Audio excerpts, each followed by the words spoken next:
pertanyaan menarik, Bang Gio. Gimana cara kita tahu kalau kita udah harus melepaskan sesuatu yang nggak lagi selaras sama kita? Jawaban jujur, kebanyakan orang tuh nggak sadar kalau kita tuh baru tahu waktunya melepaskan itu ketika diri kita tuh sudah lelah sampai nggak punya bahasa lagi untuk menjelaskan apa yang bikin kita lelah. Nah, buat sebagian orang melepas itu dianggap kalah gitu.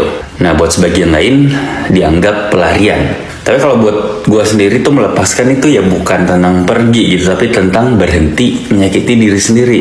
Kalau lo masih anggap melepaskan itu kelemahan, lo akan selalu stay di tempat yang bikin lo rusak sampai bilang, wah aku ini masih kuat gitu. Padahal bukan kuat, cuma kebiasaan yang nyiksa diri. Nah, itu namanya affective dissonance. Tubuh dan pikiran lo sebenarnya udah nggak setuju, tapi lo paksa untuk tetap tinggal. Kalau lingkungan udah nggak aman, sebenarnya dia udah kasih ngirim sinyal halus ya, gelisah, capek, hilang rasa, hilang kreativitas. Lo bilang itu fase, padahal itu tubuh lo sebenarnya udah berbisik ini bukan tempatmu lagi gitu.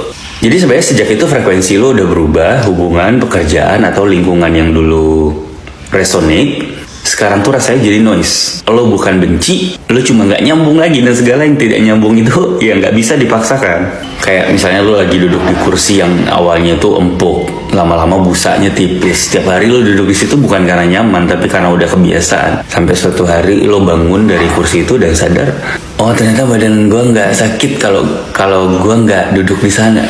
Nah, sebenarnya yang bikin kita bertahan itu bukan cinta, tapi familiarity. Dan familiarity itu racun yang paling halus sebenarnya. So, segala yang sehat membuat lo berkembang. Segala yang berhenti selaras itu akan menghentikan juga perkembangan lo. Maka segala yang berhenti selaras itu udah saatnya lo lepaskan. Kalau sesuatu itu harus lo perjuangkan sendirian terus menerus, ya itu bukan usaha, itu peringatan.